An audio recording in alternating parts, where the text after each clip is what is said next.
throw, fire, and down! Incomplete down at the goal line by San Diego! Tomlinson, off the left side, Tomlinson sidestep. Hello, history books. I think they have to here's Sproles. Sproles inside the 10, inside the 5, and the Chargers win the game.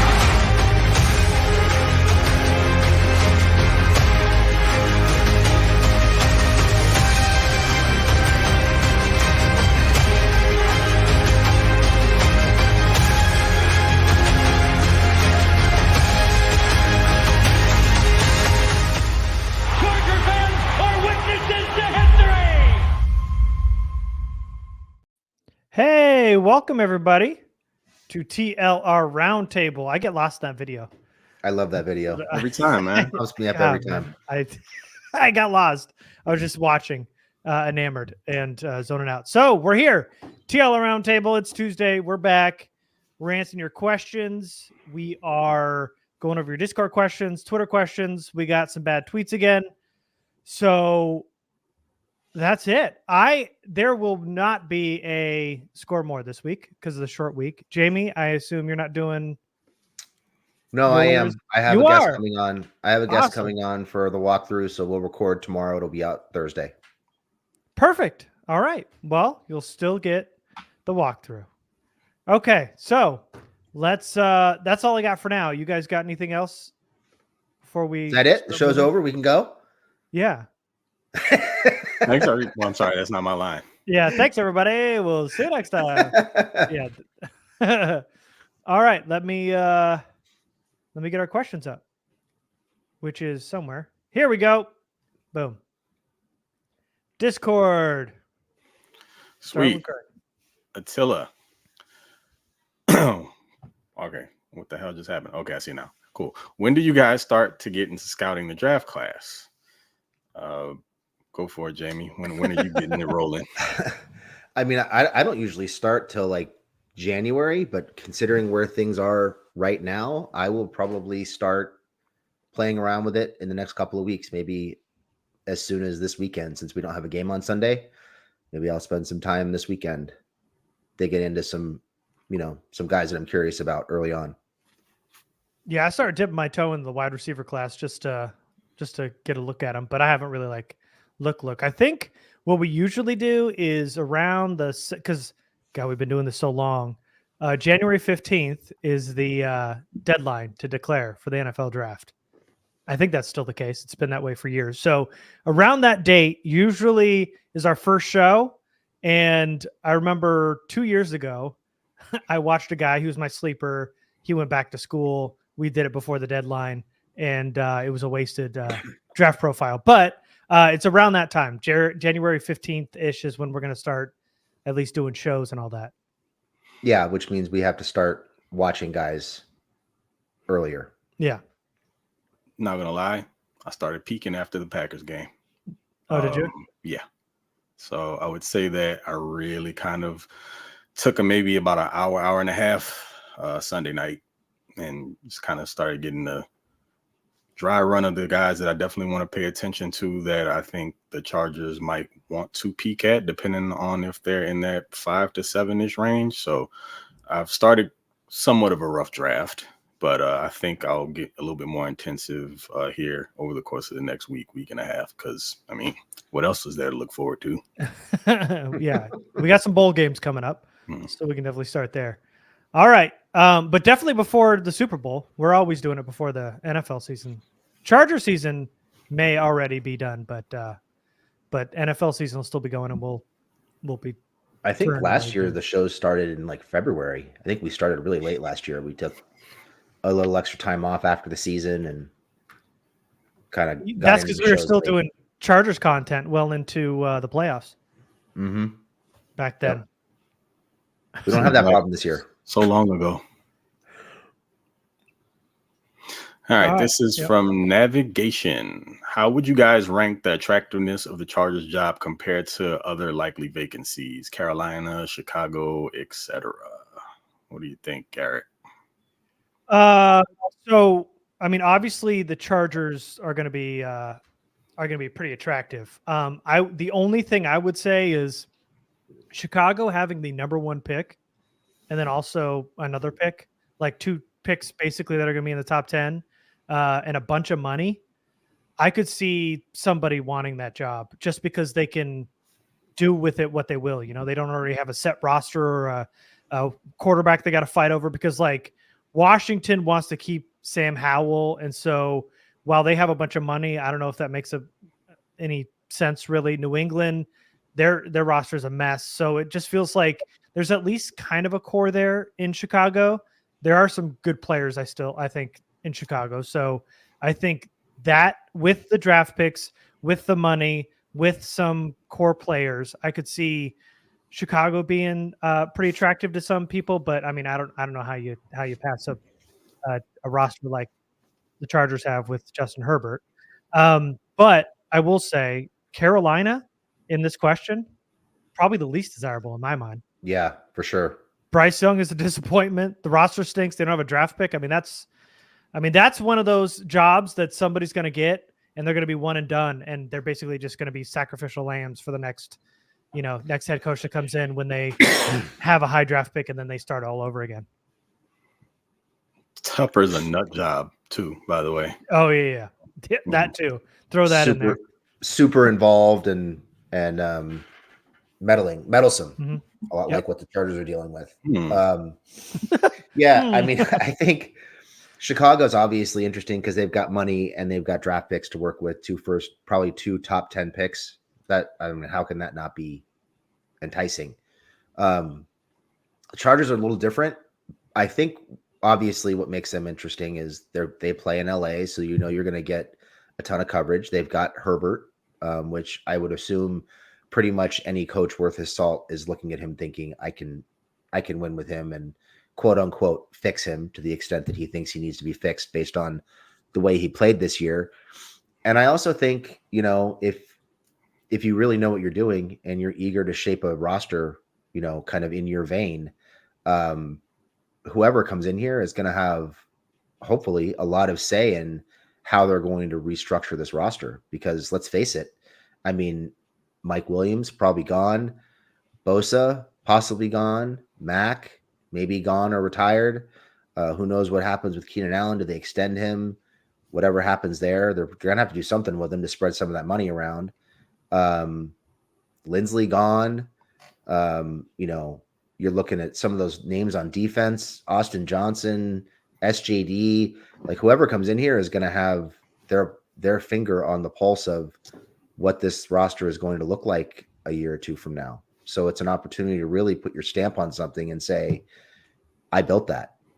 I would think that would be attractive. That, you know, they're going to have some challenges with money, but they're going to have a top 10 pick, possibly a top 5 pick, and a franchise quarterback to work with, and a young offensive line. So there's a lot of enticing pieces there to work with for the Chargers. I think it all boils down to the amount of autonomy you're looking to have as well, because the Bears, although you have the draft picks and the money to play with, they're also looking to build a winner. I would imagine as soon as possible with those pieces. So yeah, if you're a younger head coach, maybe a first time guy, you can go in there and wow them and have the ability to try, like, as Jamie mentioned, build it in your image, and you can sell them on it. There's an opportunity to get, I'm not going to say good fast, but if you're a good coach, you've got the pieces to maybe put something together in the next couple of years and talk about building with a brand new franchise. So new head coach, rookie quarterback, can kind of grow together. I ain't touching Carolina. Like whatever number you want to put there, just put them near the bottom and leave that alone. Chargers, much more appealing because you do already have a franchise quarterback. If you're a first-time head coach, you may feel a way about going there. It looks attractive, but then you have to consider the front office and who may be involved. But if you're a head coach that can walk in there, with a little bit of a resume, and you can get John to go chill out in the corner for a little bit, it's the opportunity I think that you want to take. Of course, being in LA, that market, being able to build a winner for a team or a city, really, that's kind of got, I guess it's a competition. It's LA. I mean, the Rams don't have this huge fandom there either, but it's an opportunity in a very attractive place with pieces that, even though they have to change things up a bit, you can still work around. and you've got a guy there who can manage the cap very well and, maneuver a couple of contracts, which I'm sure that they'll do. There will be some guys that leave, but I'd stay based on all of the parts. If you're a coach that can come in and you have a track record of success, you can probably turn that around rather quickly. All right, let's move on. Start getting into this draft stuff. Yeah, DB 5150. If the tank goes as well as it possibly could and the Chargers are somehow in position to take Marvin Harrison Jr., do you take him without thinking, or would you still trade back for more picks? Whew. Have you watched wide receivers? You said you started putting a rough draft together, Craig. Have you started watching wide receivers? Believe it or not wide receivers, because I'm familiar with the guys that I think I would want to take a look at. So actually, I started looking more at corners, edge, a little bit of linebacker, believe it or not, but not so much wide receiver. But if we're talking Marvin Harrison Jr. somehow falling to the Chargers, because I wouldn't trade up for him. So if you're talking about the Chargers' best case scenario being at like 5 potentially, I mean, I guess it could be worse. Maybe they could be inside of the top 5. I don't know. But if you're just talking about 5 as the benchmark, the baseline, I still think Harrison goes before the 5th pick. And I don't think it would be smart to try to trade up for him. If you're there at 5, if it's not Marvin Harrison, I'm probably trading back unless it's Marvin Harrison Jr. If he falls to you, I'm taking him. But if he's not there, I'm trading back. Get all you can get. Yeah. It feels like Maserati Marv, as everybody's calling him, is the dream, man. Especially when you look at like Mike, what you talked about, some of these big contracts. If Mike Williams most likely gone, you got Keenan Allen, who's 31 this season. I mean, and we know that QJ is going to be a project going into next season. I mean, that's the perfect transitional wide receiver to take over your wide receiver 1. I mean, I'm all, we've mentioned it for years about building up in the trenches, but wide receiver for this Chargers team is going to be another big need going into the draft. So, well, I think there's probably going to be discussion about who to take there. And I haven't gone in depth outside. Again, I said I dipped my toe into the wide receivers. But Harrison would most likely be, and this is just a projection, probably the best player available, filling the biggest need at that position if he was available at, say, 5 or 6. So, like Craig said, if he's not there, if Marvin Harrison Jr. isn't there, you can't trade up. You just can't afford to lose draft capital. Chargers have too many holes to fill to be doing that. Trading back is your next best option, because after that, just watching guys like Malik Neighbors and then Rome Odunze and even Keon Cole, like later in the first round, if you trade it back and collect the picks, could be a nice little consolation prize, if you will, at wide receiver. So I think right now, without going in depth on the tackles and edge and corners at that spot, it feels like if Marvin Harrison Jr. isn't there, then you're trading back and trying to collect picks. Yeah, I think, if you have a top 5 pick, the dream is to have Harrison Jr. and one of the quarterbacks on the board at the top 5 pick, because then you have options. I would have no problem with taking Harrison Jr., but the prospects of trading back maybe into the 10 to 15 range and maybe still getting a difference-making wide receiver or getting a difference-making edge and adding later picks, that's awful hard to pass up on, considering the shape the roster is probably going to be in heading into the draft. So really hard thing to turn away from that. But at least then, you can take your call, see what the interest is like. And if you don't get a deal you're liking, you take a wide receiver who, for me, I think he makes everything easier.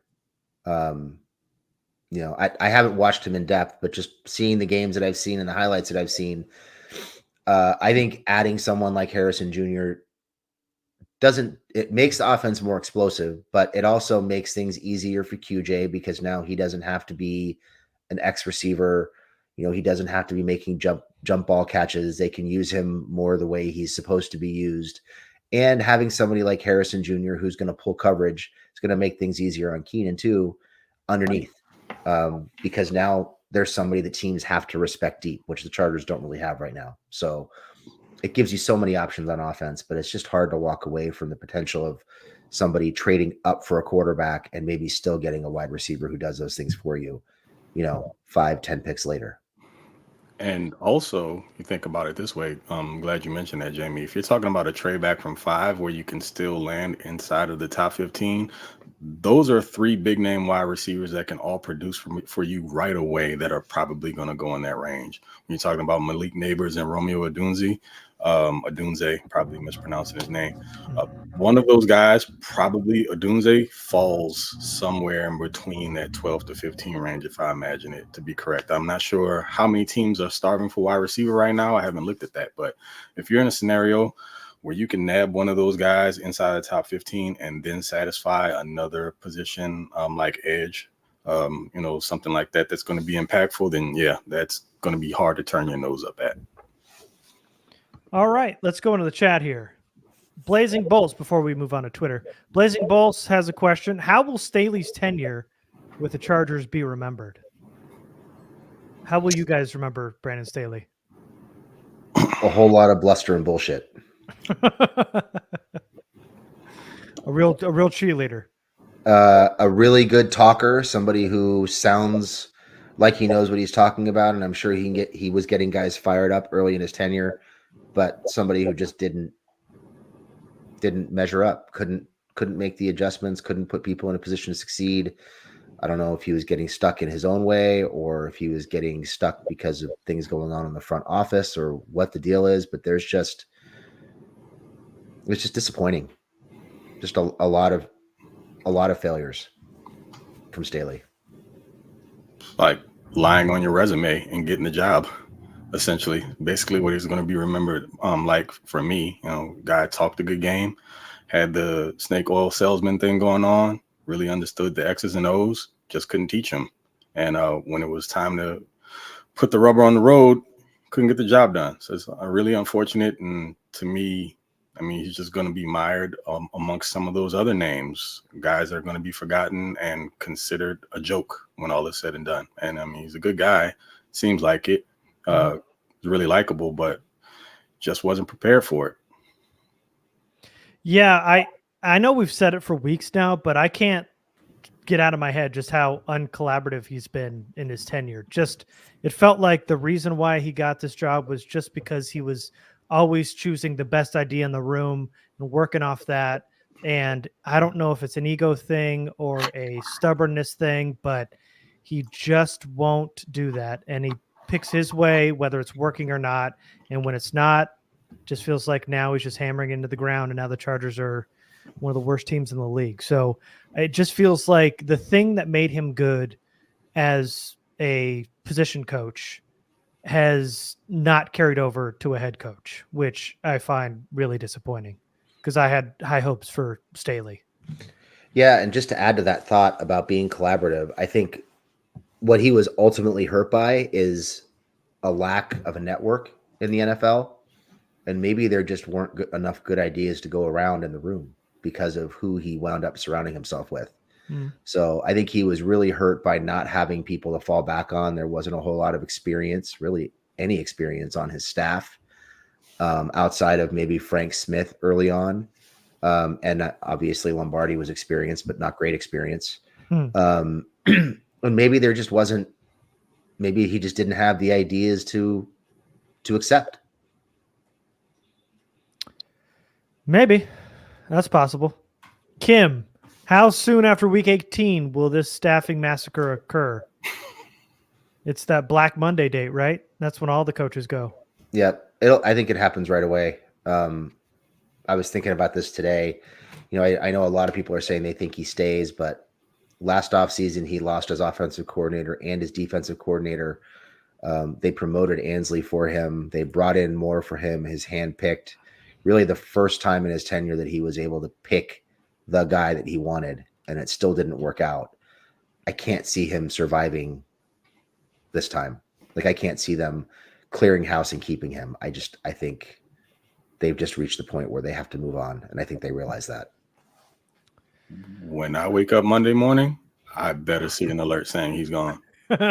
That's how soon I give it. Literally, from the time I crack my eyes open, I hit the alarm, turn it off. I want to see an alert.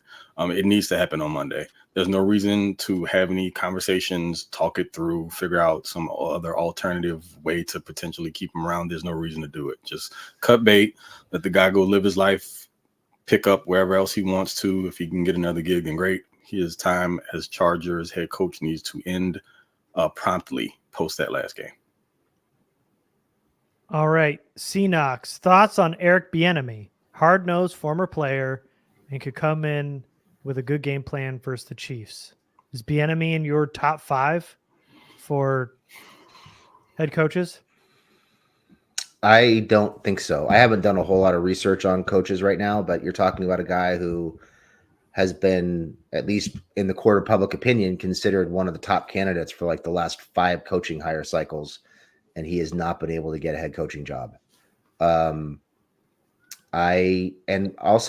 think the whole idea that he could come in with a good game plan, we don't know how much of those game plans in Kansas City were his versus Andy Reid's. It was Andy Reid's offense. And let's face it, he had a generational quarterback and a generational tight end executing the game plans. So I'm just not, I've never been sold on Bieniemy, and I'm just really not, I haven't seen anything that really changes my mind since he left Kansas City. The whole Bieniemy situation is weird because you hear different things and you have to take what's out there with a grain of salt. I mean, the consistent story behind these interviews is that they don't go very well, whatever that means. I know that he has a demeanor and a way about going about things that is very, very old school, and it rubs a lot of folks the wrong way. I don't necessarily mind that. I also know he's very detail oriented, and that's one thing that I think is standing out with the Chiefs this season. They're making a bunch of mistakes that they didn't make before. I'm talking about things as simple as lining up properly. He's like, that was his thing. He may not have been calling plays, but he was a stickler for detail, and I appreciated that about him. And if you weren't doing the smallest thing correct, like the most basic thing, he was on your neck about it. And I think the Chargers need something like that. I don't necessarily know that I would want Bieniemy as a head coach, though. I mean, I wouldn't mind him being on the staff. What capacity, if you want to say like an OC or something like that, like he is in Washington currently. And I haven't really watched the Commanders to see how they're doing. I know the quarterback's playing, decent based on, that is he in his second year? I can't remember, but I think he's performing okay. I haven't seen enough or know enough about Bieniemy's impact overall to say that I would be willing to give him a shot as a head coach. Again, like if he was someone on staff, I would love that, just because I think the Chargers need like a drill sergeant, somebody like that somewhere on their staff to keep guys in line. Now, do you think if Eric Bieniemy's on the sideline over the weekend that Patrick Mahomes doesn't lose his shit and yell at the referees? Do you think Eric Bieniemy's the glue there that would have kept Mahomes in line?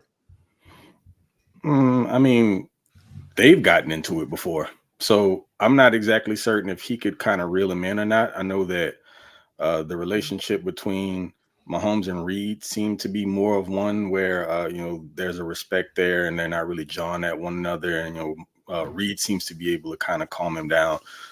I think, honestly, someone like Bieniemy's probably going to piss Mahomes off a little bit more because he's more than likely going to talk to him like a kid and tell him he's acting like a complete jerk and maybe rouse him up a little bit more. So I can't say that him being on the sideline would have calmed that situation down very much at all. I was asking in jest, but Yeah, I appreciate the answer. Kim, Garrett, who was the sleeper and what big? The sleeper was in 2022. It was Cincinnati tight end Josh Wiley. Went back to school. That was a really bad tight end class. And he was going in like the 3rd roundish, and he decided to go back to school. He was like Jeremy Ruckert range, if you remember that draft class, and Greg Dulcich. He was in that range. And now he went back. He got injured again. And then now I think he went in the 5th round to Tennessee, if I'm not mistaken. So lost a little bit of money, but not the player he was, for sure. We got a question here from Charles Michael Sinclair.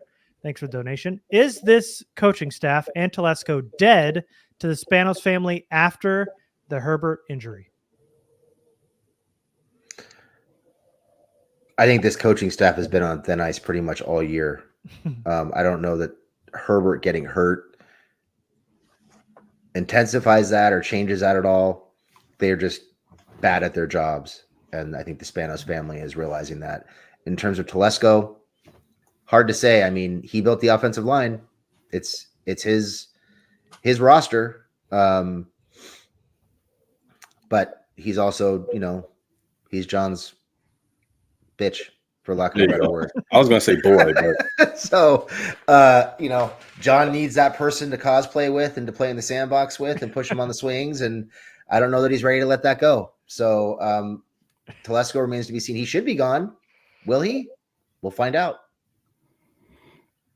No, go ahead, Garrett. Oh, I was just going to say, I don't feel like they're mad that Herbert got hurt. I mean, it was just kind of a, stuff happens on the football field type of situation. It's not like it was last year in the playoffs or in week 18 where they probably should have rested Mike Williams. They played him. He gets injured. They were still fighting for a playoff spot over the weekend, so Justin Herbert was obviously going to play. He gets hurt. Nothing you can really do about that. So no, they're not dead, but also like they were looking at new coaches as of week 2. So it's not like they are in a good favor with this ownership right now anyway. Garrett took the words right out of my mouth. When you're looking at a new coach after the second week of the season, tells you all you need to know. They were already plotting their next move potentially, and shows they had next to no faith in the current staff. So there you go.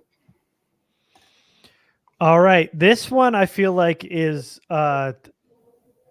only here to trigger Craig. Craig, it doesn't say Craig, but it's going after you. What are your thoughts on Emanuel Acho? You think he has a good point about Herbert, or do you think it's a little Skip Bayless-ish? I think he wants to be Skip Bayless. In his mind, he is. He has his own show, and he has a bunch of ridiculous takes. He's the most eloquent idiot I've ever heard in my life, actually. So it's really funny how that works out. But, I mean, he's clearly biased. I actually wanted to see what his reaction was to Tua's performance last night. I forgot to check in on that because You mean when he didn't score touchdowns or any points in the final 2 drives in 4 minutes of the game? There you go. And they lost? Yeah, and he blew it. Turnover, sacks. Yeah, I was curious about how he felt about that. I checked Twitter last night, and I noticed that his last tweet was about a throw Tua made, and then there was nothing about Tua for multiple hours after that. So that worked out. But nah, I mean, Acho's a clown, man. I'm glad that he has an opportunity to say whatever he wants on TV. Great for him, but at the end of the day, you can't take that dude seriously. Nothing he says is really reliable. He's clearly biased, and when he's wrong, he won't admit it, like a lot of people out there. So I'm sure you know and see them all the time. Should be quite familiar with his type.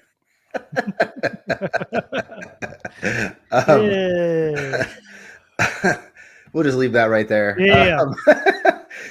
I think if Acho was watching film and actually pointing out like areas where Herbert could improve and talking about like actual aspects of his game,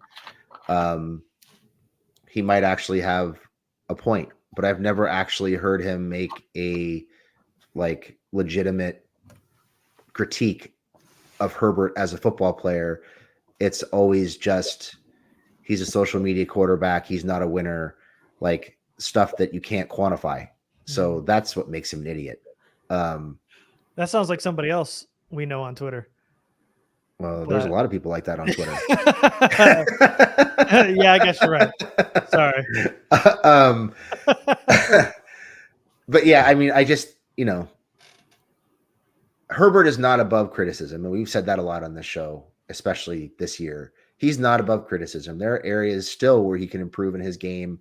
He can improve at the line of scrimmage. There are things in terms of how he sees the field, when he throws the ball, things like that. There are still areas where he can improve. And hopefully they will find a coach who can bring that out of him. So it's not wrong to criticize Herbert. But when you make it personal, and in my opinion, you're not criticizing him based on his play. You're criticizing him based on, we'll call it cosmetic or exterior factors. It makes you a fucking idiot. And that's all Emanuel Acho is. Yeah, I mean, I feel like there's a subsection of sports analysts that are just blowhards just to get people's attention, to kind of be the contrarian. They're people, do you want to get on your show to get, I don't know, people talking? It's all the same type of people. It's the Colin Cowherd, it's the Skip Baylesses, it's Stephen A. Smiths, it's Emanuel Acho. Those guys are just put in to add a little flavor into the mix, while other people have actual discussions about sports most of the time. And, you know, they're just there. They're the court jesters of the panel each time. So no, nothing Acho says, I really put any weight in.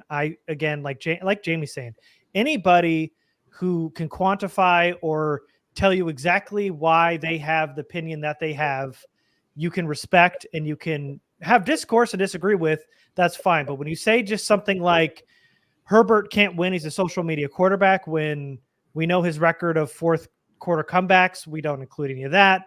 It's only when Herbert's losing that you bring that stuff up. When any time Herbert does anything good, you don't bring anything up. It's like that stuff is an agenda, and that's only to get clicks. And he knows that it'll rile up the fan base. He knows that he'll get a bunch of retweets from it. And he knows that he can turn into a segment on a show that nobody's watching, and everybody will, you know, he'll think people will tune in, but they won't. And he'll get the traffic for it. And that's the only reason he's doing it. So yeah, I am not a fan of his. And yet here we are talking about him. So mission accomplished for Emanuel Acho. Well, we were answering the question. So we were just It's Cameron's fault. Yeah. Cameron. I was going to say something else that was interesting that I caught. There were two games where the Chargers won and Herbert played very well. And I, kept my eyes out to see what he might say the next day on the show. And he wasn't even on his own show, coincidentally. I don't think you would avoid an entire show to not have to talk about Herbert. But not only did he not appear on the show, they didn't have a segment where the Chargers were talked about at all. So I don't think it's a coincidence. Not totally. All right. Let's get a couple more questions here in the chat, and then we'll move on to our Twitter questions. Charles Michael Sinclair again. Is Garrett's guy also gone if Telesco's fired? That is remained to be seen. We'll see. Next up from LA Chargers fan. What about Bill Belichick? Great defense, but horrible offense. I think we're actually going to get into some of those with Belichick, but what are your guys' thoughts about bringing in Bill Belichick? I'm not particularly in favor of it. I had this conversation on the walkthrough with Mike DeMate a couple weeks ago when we were previewing the Patriots game. And I think my concern is I don't see a whole lot of change in Belichick's approach from when he started with the Patriots to now. He's still trying to run the exact same program. It doesn't seem like the younger players in this generation are responding to that Patriot way. And he's not really adjusting the Patriot way at all. And then you add to that the drafts that have been largely a mess for most of his tenure. I mean, yeah, he hit on Brady in the 6th round, and he's had a couple other hits, but I mean, his drafts have been messy, kind of random and all over the place. And, he believed in Mac Jones. 2 years in, Mac Jones is benched. He can't find a quarterback. He hasn't been able to find wide receivers for that offense. I don't know that I believe in his ability to find players, and I don't know that I believe in players of this generation being willing to buy into what he's selling at this point. And I feel like he's kind of outlived his expiration. And that's a move that I know a lot of Chargers fans want. And we've talked about having an experienced head coach. It doesn't work for me. And I could be dead wrong, but just based on what we've seen, particularly since Brady left, it seems like you're paying for history and not really getting anything moving forward. Yeah, I mean, Belichick's going to go down as the greatest coach of all time. He's incredible, and his career is unmatched. I just don't think at the tail end of this career that it makes sense.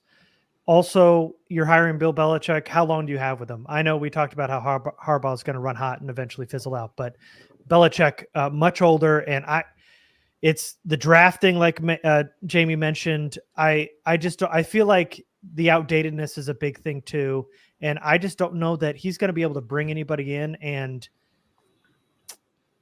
I don't want to say not propel Herbert because it's possible, but it just feels like I don't know that Belichick can build around Herbert, and I don't know that he's got the wherewithal and really the football sense anymore. He does feel outdated. I feel like what Jamie's hitting on is exactly what I'm trying to say here. It just feels like it would have been great maybe 10, 15 years ago, but right now it doesn't work, and I don't think that he'd be a good fit. I mean, the guys have already touched on this, so I'll just say that. I just touched on Jamie stuff, so it's not guys, it's just Jamie. We're all piggybacking on Jamie on this. So he'll want to run the show, and that means he'll want to pick the players, and we see how that's worked out or not worked out, should I say. And then on top of that, do you want Josh McDaniels anywhere around your team? Because for the success that he had with Tom Brady and calling plays there's just something about that dude that is not likable. I really don't want him around my franchise at all. Mm-hmm. That might not even be a good reason. I just don't like Josh McDaniels. Maybe he just has a punchable face, and that's a poor excuse for me to not want to coach. But I don't want Josh McDaniels around, my team. Also, like I said before, Belichick picking players, specifically skill players, has not gone very well for him. And I don't know if the quote-unquote Patriot way flies with the newer generation of guys, if they'll receive it well, if they'll be willing to take his style of coaching. But I understand why people want him. The other side of this is that the same people that I hear wanting Bill Belichick are saying that the Chargers wouldn't hire Jim Harbaugh because he'd want control. That doesn't really make sense to me. Yeah. But, that being said, feels like Bill's ship has sailed. He's had a tremendous career, arguably the best to ever do it, and his time is just come and gone. So, if he catches on somewhere else, if he indeed is gone out of New England after this year, more power to him. I just don't want it to be in LA.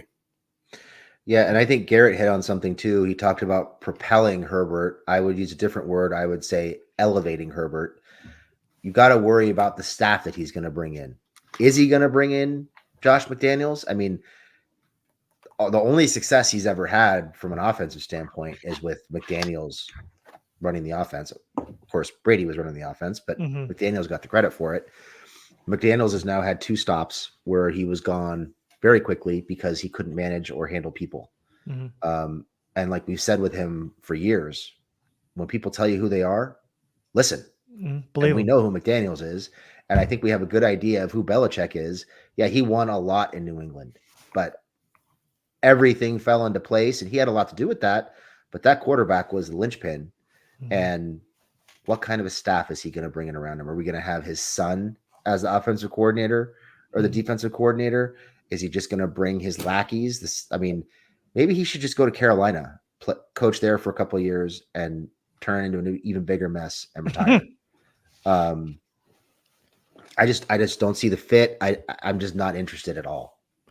Yeah, that kind of that Belichick magic that everybody talked about has just felt like it was all centered around Brady. I mean, when Hunter Henry went over there and Jonnu Smith went over there, they were talking about it as the new Aaron Hernandez and Gronk combo, and that didn't pan out. When J.C. Jackson got traded over, I mean, Twitter went crazy, and they're like, "Oh my God, he's going to be, back to his old self again." And look at him, J.C.'s just washed.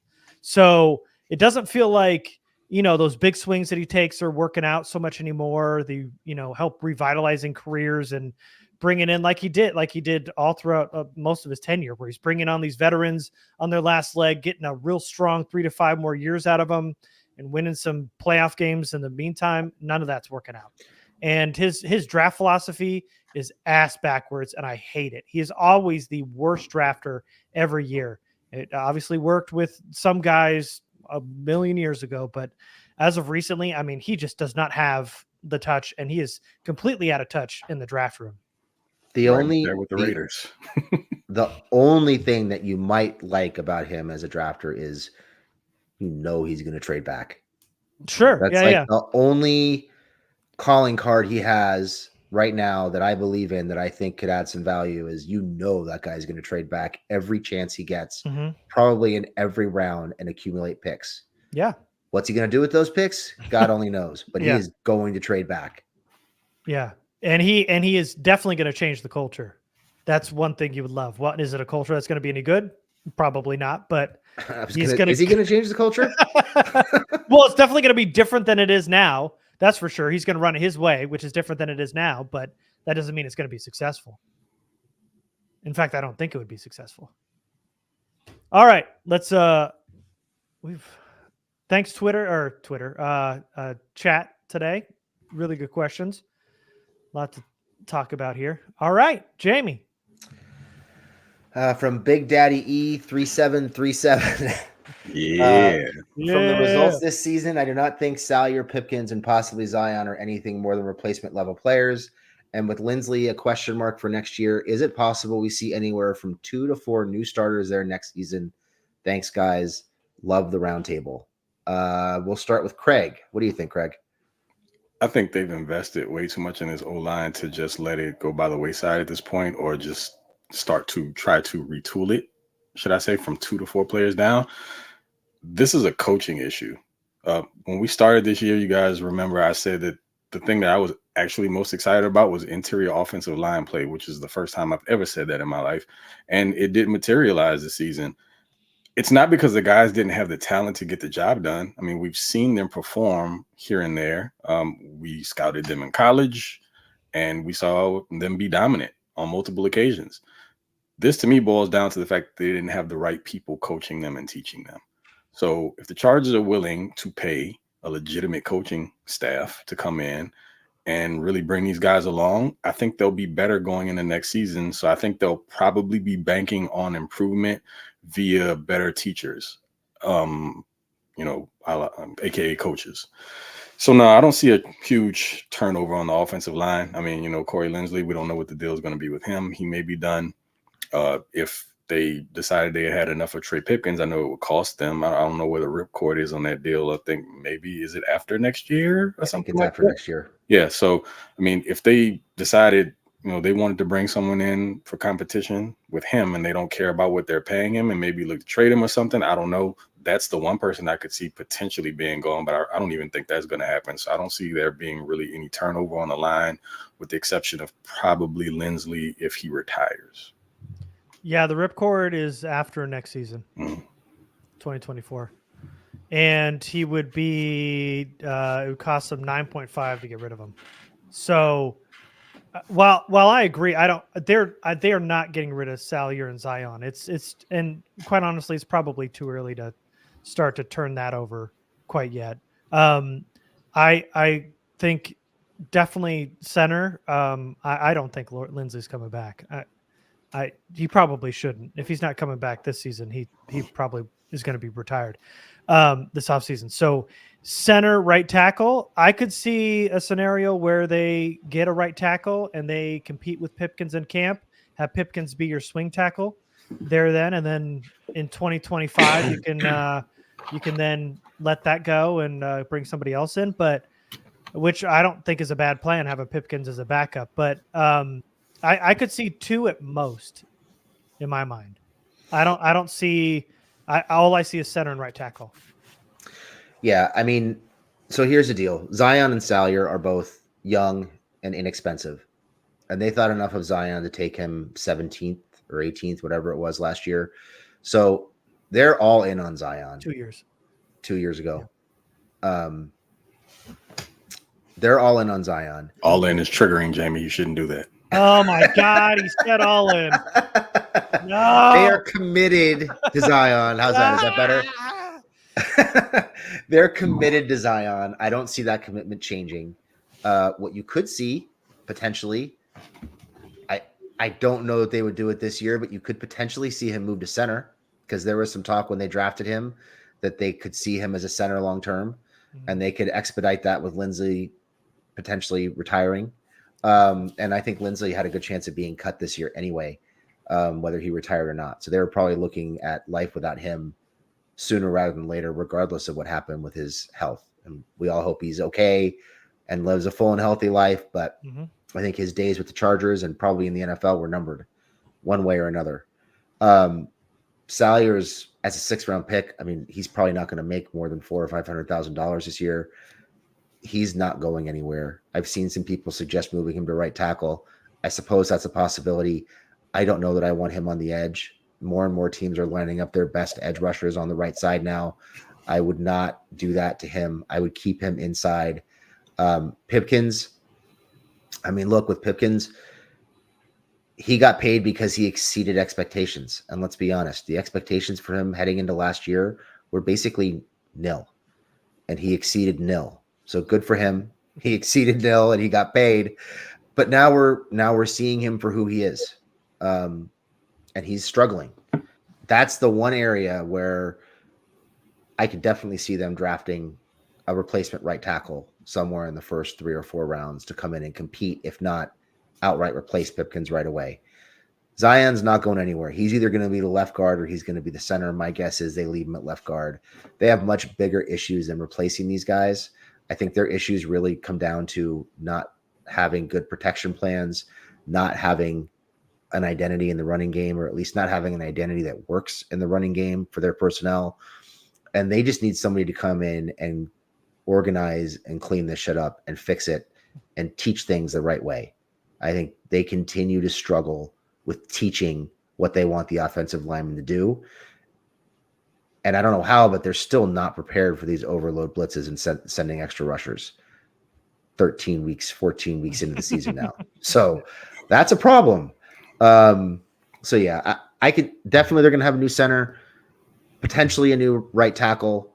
But Salyer and Zion, I think, are locked in just because they're young and they're cheap and they seem like they're committed to them. Next question. From Big Evil Inc. Dayball and Flores. How would you guys feel about those two as head coach candidates? Flores got a bit of a raw deal, in my opinion, stuck with a QB he didn't want. And while Dayball probably ultimately stays, if BB were to be let go by the Pats and want to coach the Giants, maybe he gets fired. Garrett, what do you think? How would you guys feel? Okay. I mean, I agree. I agree with that. Flores got a raw deal. I'm not sure that I'm ready to give Flores a head coaching gig yet. I haven't gone into my head coaching candidates quite yet, but I mean, they both have experience, but both of them did not succeed. Flores really interests me a lot. Daboll, I just don't know if that's a McDermott thing or not yet. But I do love his personality. So I don't know. I'm lukewarm on both these names. I can think of a couple better ones, but yeah, I'm all right on them. I wouldn't hate it, but I don't think I would be jumping up and down for him. Craig?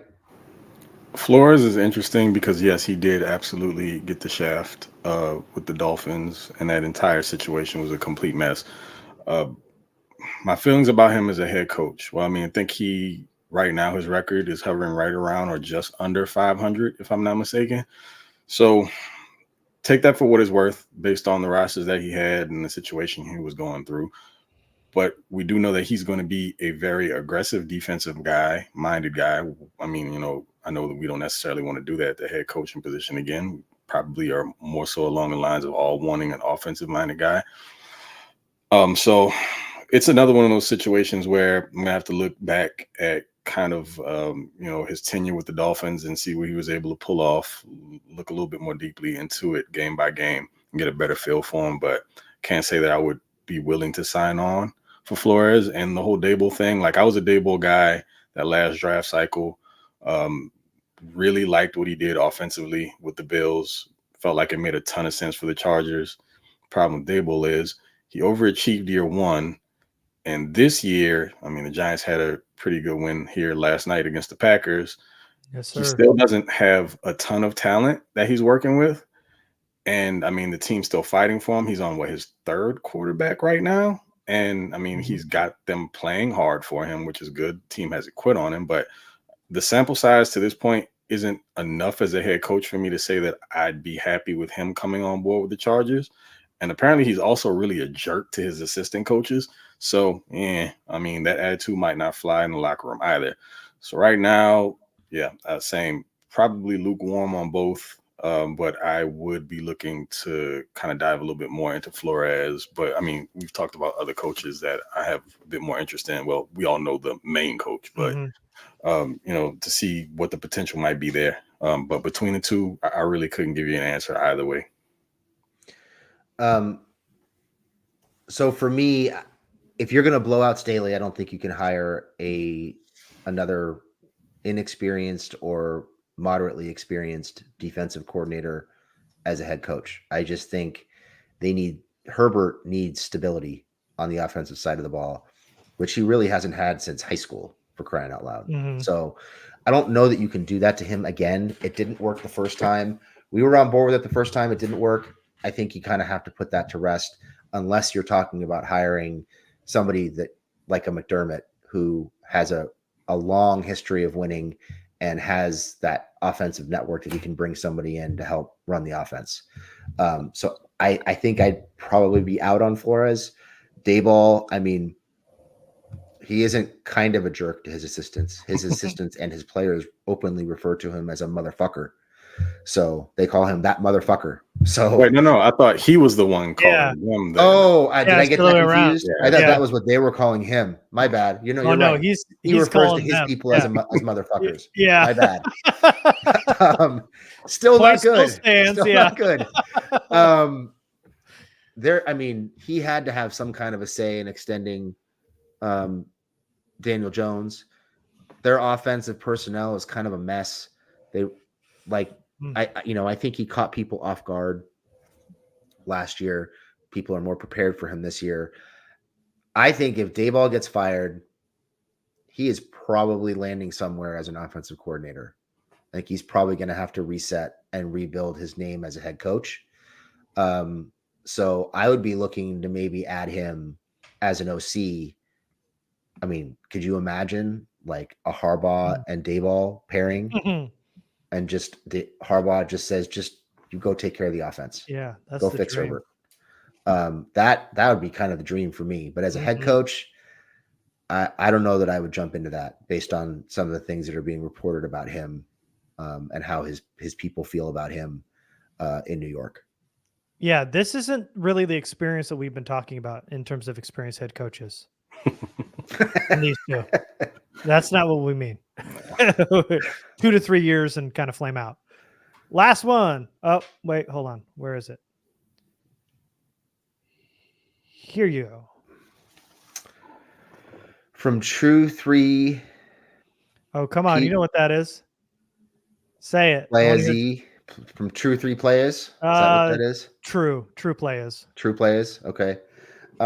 Would you be okay with Staley sticking around for another year considering the defense's improvement over the season, or do you think he should get canned regardless? How can I put this? Fuck no. I knew an F word was coming. I knew it. What's that? I knew the F word was coming. I knew that was flying. No, look, the defense has improved down the stretch. A lot of that has to do with who they've been playing down the stretch. We sure this isn't a bad tweet? Oh, You're right. No, it's a good segue. He can't come back. No. He can't. How good is the defense? How good are we talking? They're beating up on shitty teams. There we go. And they gave up 24 points to a Denver team that cannot score points without short fields. Yeah, Jamie put it very succinctly. I don't think there's much more that has to be said about it. Nah, man. I'll get this dude out of here. I mean, have we not had enough of the nonsense all year? The winning performances in games that they lose, like literally standing up in front of a mic and insulting all of our intelligence, like we don't understand what we're seeing. And then you're playing these games where your defense is stepping up against like horrible competition, talking about quarterbacks who probably won't be on rosters next year. And if they are, they're going to be deep on that depth chart. Some of these dudes may not even be active most weeks. And you want to lay claim to that. You want to also talk about performances from training camp with regard to other players. And look, he's done enough. We've had enough. It's been nice knowing you, dude. Deuces. I mean, Bailey Zappi is going to be working with the Geek Squad in like 6 months. There's no chance that he's using that performance of putting up 0 against the Patriots as his kind of momentous occasion in the season, putting up that donut and giving was it Alex Erickson? That was the Alex Erickson game, right? Mm-hmm. That we're referring to now as the Alex Erickson game. That's how bad things have gotten. The Alex Erickson game. The running a flea flicker to Alex and Erickson type season we're going through. All right, let's get to these bad tweets. Let me pull it up real quick. I almost got it. Where are we at? Right here. Boom. All right. I don't know who this is from. Oh, yeah, we cut it out. Doesn't matter. Not even so Sean Merriman, of course, was there this weekend during Antonio Gates's jersey retirement, number retirement. And Sean Merriman was hugging Phillip Rivers. They had a big embrace, and he said, "That's my quarterback." Hashtag Phillip Rivers. You love to see that. And then somebody quote tweeted it and says, "I'm not even kidding. Phil as head coach, Sean Merriman as defensive coordinator, Antonio Gates as offensive coordinator. Let's fucking go. Finish the story."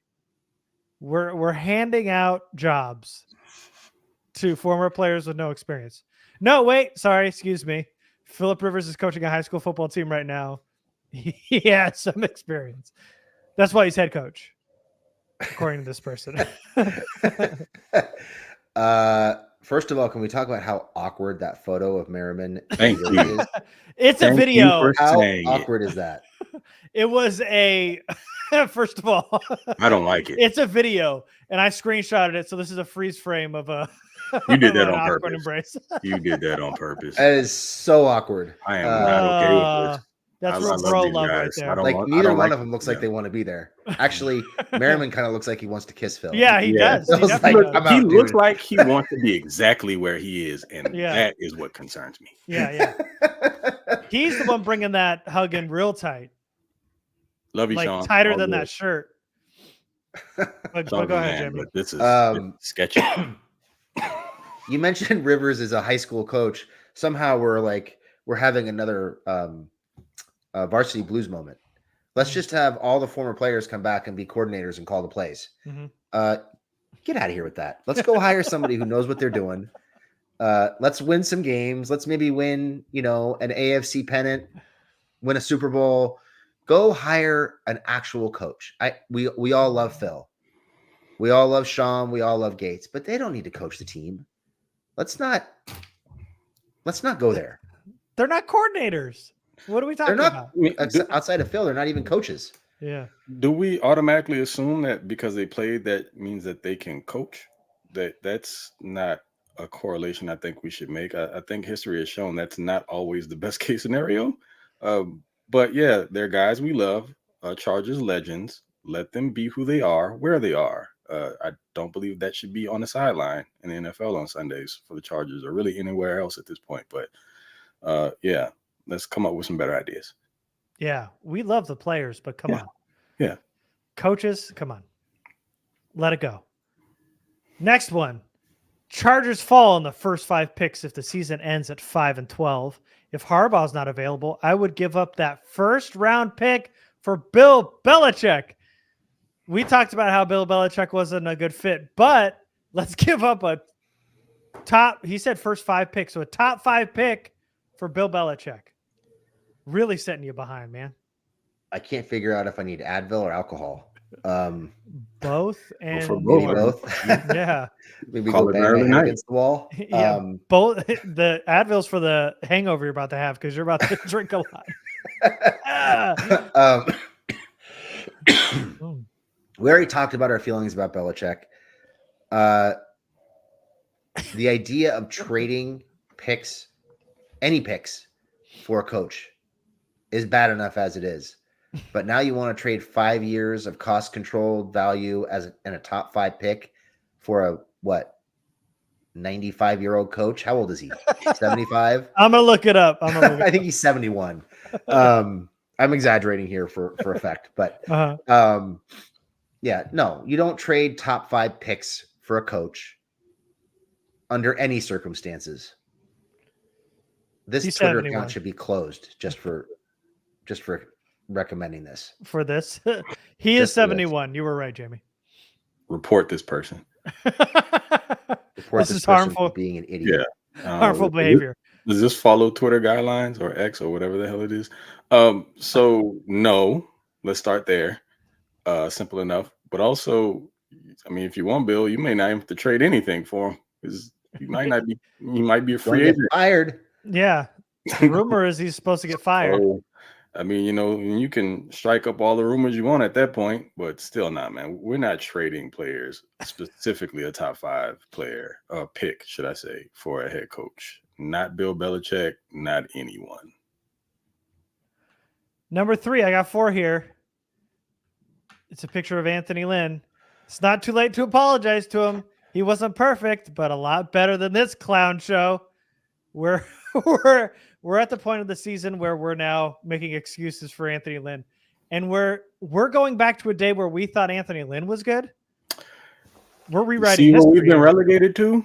This is the trauma that is associated with being a Chargers fan. Look at what we're doing. This is Who's we? We? Who's this is- we? I'm sorry. Who is I'm we? sorry. I'm assuming this is a Chargers fan. I'm talking about collectively in Chargers fandom. Okay, all right. No, man, I understand why you're saying this, but no, again, what are we apologizing for? I mean, were you not actually watching what happened? I mean, I get that the whole situation with Staley has been horrible, but are you saying this to say that you would rather go back to that? Because do you remember what the talk was around the time he was about to be let go? It was very Staley-ish. This is just a different guy, and we're repeating the same cycle all over again. It's just a different guy, different personality, but we're ending up in the same place.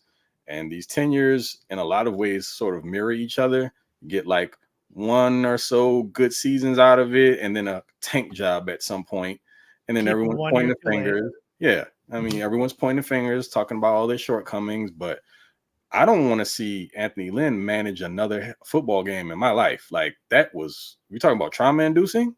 I mean, nice guy. I like the fact that he was all about the players and everything, but that man could not manage a football game. That was terrorizing every week. And we know how these Chargers games go week in and week out. They're all close and sometimes unnecessarily. He made coaching football much more difficult than it needs to be. And it's already tough. He made it more difficult. I would much rather have Staley than Lynn. You would take Lynn over Staley?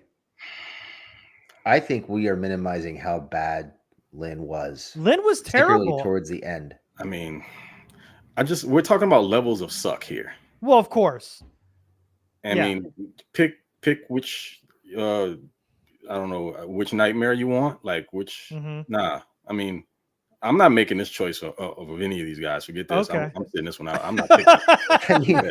Let's not forget that Lynn employed George Stewart, who was the worst special teams coordinator in the league for the entirety of his tenure here.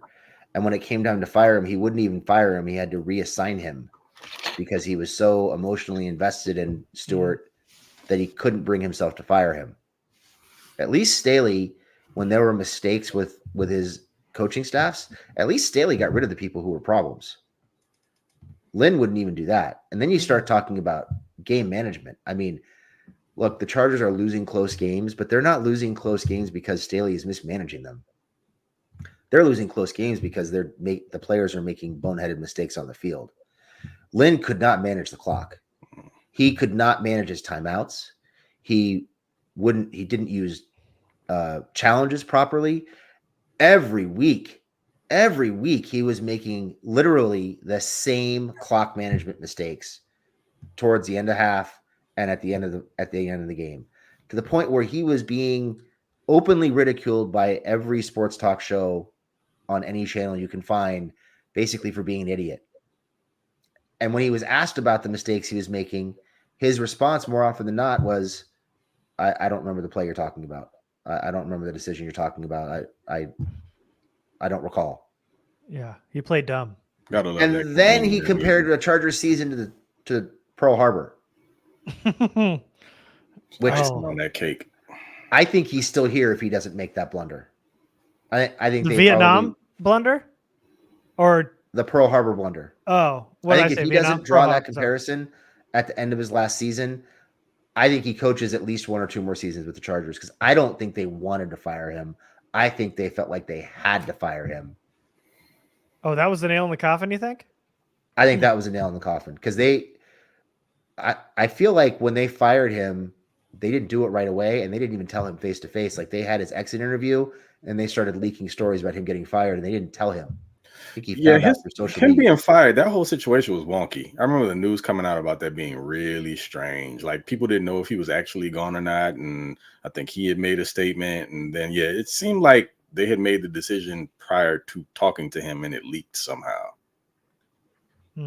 Yeah, it was bad. The way they handled that whole thing was really awkward and just unprofessional, in my opinion. But that's beside the point. Mike McCoy into this conversation, man. When he had walked off and was sauntering to his car, all sad and in the middle of a press conference. Yeah. That was bad. That was bad too. I think we forget how bad Lynn was, how clueless he was. Would you guys stop saying we? Some people. I didn't. No. I'm just kidding. I wish I could forget.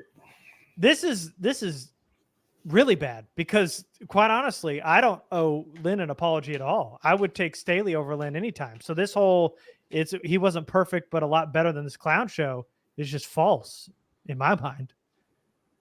I felt like it was a circus around Lynn.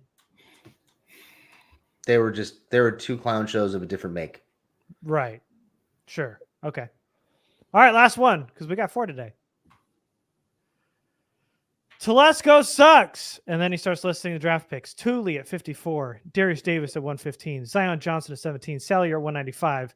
Dean Leonard, Slater, ASJ, Palmer, Herbert, Alohi, Pipkins, Derwin, Mike Williams, Bosa, traded for all-world K-Mac, signed all-world Corey Linsley, signed SJD and Kendricks, shrug, hashtag, bolt up.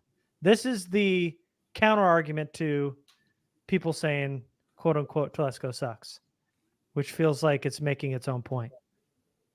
Oh, my God. Poor soul. You're using Alohi Gilman and Trey Dean Leonard. I mean, we just had a whole conversation about whether Zion should be playing next year. Pipkins still going to be on the offensive line. Leonard hasn't proven anything. There's only Bosa, Mike Williams, Derwin, Herbert, Slater, and maybe Thule, and that's it. Would you include Mike Williams in that group? I mean, he's good enough. The rest of these guys aren't good or haven't proven to be good. How many 1,000-yard seasons do you think Mike Williams has had as a Charger? Don't look it up. Just tell me. How many do you think he's had? 1. 2. I was going to say 2. See, I was going to guess 2 too, but it felt too high, and then I think one. I think he's had 1 season with maybe 2 seasons with 60 or more catches. And he's never healthy. So you're not even including Mike Williams in this list. No. So if that's the case, then that's 5. Yo, I can't get over Alohi and Pipkins being on this list. Eyes are like and Dean Leonard and SJD and Kendricks. Wait, Kendricks is over here? Is signed. Look at the bottom. Signed Kendricks. Yeah, that was the exclamation point here at the end. Ooh, that's the drop the mic moment. Yep, that was wow. Davis is on this list. He Yeah. hasn't done anything outside of 1 long punt return. I mean, so here, if we look at Darius Davis for what he was brought in to do, he's number 1 in the league as a return guy. So that's what he was originally brought in to do. So if you look at it just from that perspective, I guess maybe, but you're talking about a return guy. Like, this is what we've been subjected to. This I don't, and you're cherry picking, right? It seems like there are guys on here that maybe you like, but we could make a much longer list. And I mean, we could leave some of these names off here that shouldn't be on here anyway. Yeah. And it's going to outweigh. You're going to have way more names on that list than this one for the misses. And I mean, if you want to ignore that, that's fine. But we can't just be showing favoritism and not being objective here. This is bad. And if you look at it in totality and look at the macro, because you were clearly trying to do some like micro crap here, and it's failing miserably, by the way. But if you look at it in totality, this list is embarrassing, but the failures are way worse. I mean, Alohi being on this list, does Zont even belong on this list?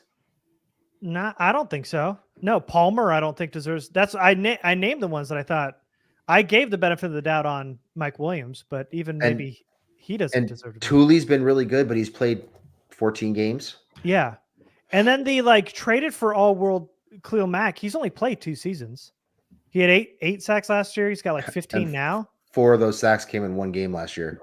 And Lindsley played 2 seasons and then got hurt during this one. So it's like, but wait, and then SJD and Kendrick shouldn't count. You didn't trade for all-world Khalil Mack. You traded for near the end of his career Khalil Mack, who's having a resurgence this season. You didn't get like defensive player of the year Khalil Mack. That's not who you got in that trade. And this year, maybe.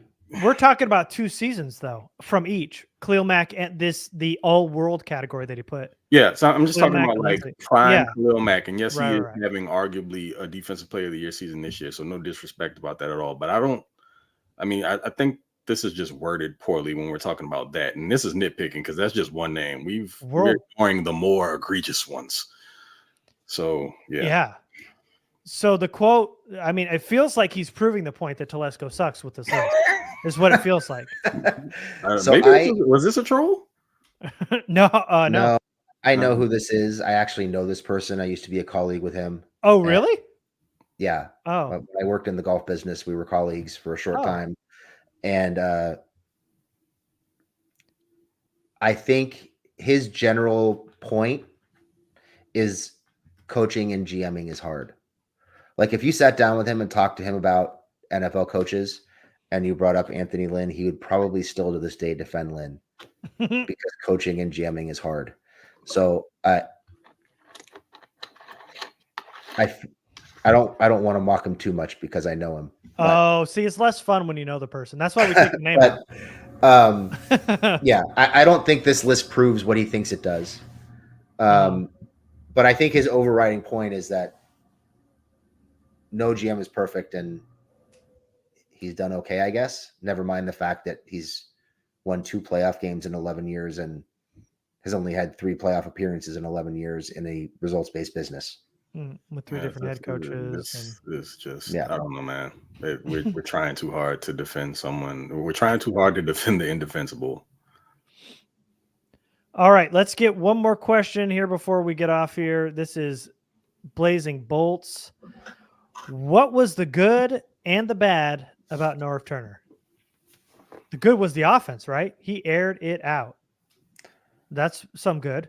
The offense was good. He is I believe he is the winningest coach in modern Chargers history, just in terms of pure wins and losses. He had an AFC divisional round appearance. I believe he had an AFC championship game appearance before the roster started falling apart and guys started getting old. And I think you could argue that he's the one that developed Phillip Rivers. I mean, that's what they brought him in to do, was they brought him in to elevate and develop Phillip Rivers. And I think he did that. The bad for me was, I mean, he was disorganized. And I think he was way too slow to adjust. Like they had no offensive line and it was 5 and 7 step drops, play action. We're going to throw the ball down the field. And Rivers was getting fucking killed. And he probably took at least 2 years off of Rivers' prime because of that. I think those were the bads. That was the bad. The worst part was what he did to Rivers, even knowing the shape the line was in. I was just going to add this from Noxapalooza, but the special teams under Norv were god awful. Didn't they have a year under him where they had the number one offense and number one defense and the last special team? Oh, I thought they had a year where the special teams were really good too, but maybe I'm getting the stats confused. Their special teams has always been bad. Before they got taken, they've been a comedy of errors on special teams for 20 years, maybe more. Craig? I was going to say, it's already been covered. It's the gift and the curse. Love the fact that he was willing to push the ball down the field, but he did it to a fault. And he didn't care that Rivers didn't have what he needed in front of him to be able to sustain it. He was stuck in his ways. So great. You were willing to be explosive on offense, but it came at the cost of your quarterback and possibly took some very high level years off of his career. So I've never really gotten over that. Just coaches like that are stuck in their ways, aren't willing to adapt. Now, I feel like this is a broken record because you could say that about what's going on now. That don't understand that you can't do what works when everything is set up perfectly. You can't do that when you don't have the best case scenario going on for you. You have to adjust. If guys are out, you can't still stick to that game plan, think it's going to work no matter who you plug in. And when it's showing itself to not work, you need to do something about it. Norv continued to bang his head up against the wall. And he just kind of got Phil knocked around a ton, and I didn't appreciate it. It's one of probably my least favorite thing about Norv in general. But it's just the gift and the curse, the offense, but also the bad, the offense, same thing. And he's the man who introduced John Pagano into our lives. And that to me is just awful and unforgivable, really, that we had to have 5 years of John Pagano. Past him into McCoy. I would also add that, we talked a lot in the early years of this show about Hero Ball Phil.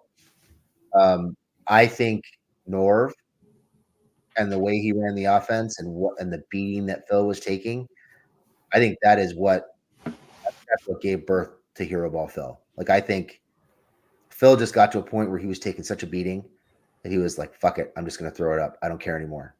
And I think that approach is what led to him turning the ball over and why there was so much talk when they hired McCoy about having to quote unquote fix Phillip Rivers, because he became a turnover machine towards the end of Norv's tenure. And another thing that I will never forgive him for, which just hit me, was that Jets playoff game. Oh God.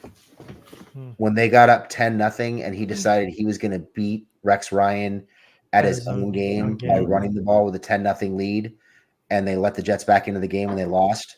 That was like criminal. Like, put up 17 to 20 points in that game and you win that game easy, but you're trying to they got up 7-0 and they basically decided the game was over. The Jets couldn't score any points and they were just going to run the ball down the Jets' throat. And that is not what got them there. Oh, man. 17-14, right? I think so. That's almost as bad as Marty trying to prove he didn't need Marty Ball in 2006 against the Pats, when he's got LT averaging 6 yards a carry against the oldest and slowest and exhausted Patriots defense. Those are two of like the seminal bad coaching moments in Chargers history that kind of like ushered in these last 20 years. And now I'm broken. Now you're last one. This is the last one. I knew he was. From Sean, thanks for the donation. Adam Peters from San Francisco is GM and Jim Harbaugh is head coach. No more Telesco drafts. No more coordinators pretending to be a head coach. Bolt up. That feels like a statement more than a question. And done and done. Sure. Man. Whatever you say. Yeah, as long as we can get off the topic of how bad things got at its worst. Chargers should be consulting with you. Yeah. Good job, Sean. Good job. All right, cool. Well, we brought back the demons. For how do you pronounce that? Chargers Cab? That sounds Siab? Italian. Cab or Chargers New York or Jab? Minnesota. I don't know. Jab. Mm. Make it so we can read it next time. But he was very nice to us, so we love him. Love listening to you guys. Thanks for what you do. As a 40-year-old East Coast diehard, this is feeling like the lowest. Only an ownership change will lift this dark cloud. The incompetence runs deep. Boy, what a good way to end. Because everybody's blaming Telesco. Everybody's blaming Staley. Like we keep saying, just keep working your way up, and you'll find the problem. It's at the head of the snake, baby. Very well put. All right, guys. Well, thank you so much for watching TLR Roundtable. It is Jamie. He is at lightning_round. Craig, top_flight3. I'm Matt Garrett. Make sure to catch our podcasts. No Score More. You're definitely going to see Jamie do his walkthrough. Craig, and in fact, after hours, we'll see how that goes. We're a little busy that day, but we'll see if we can jump on for after hours. But other than that, we will see you next time. Thanks, everybody. Salute.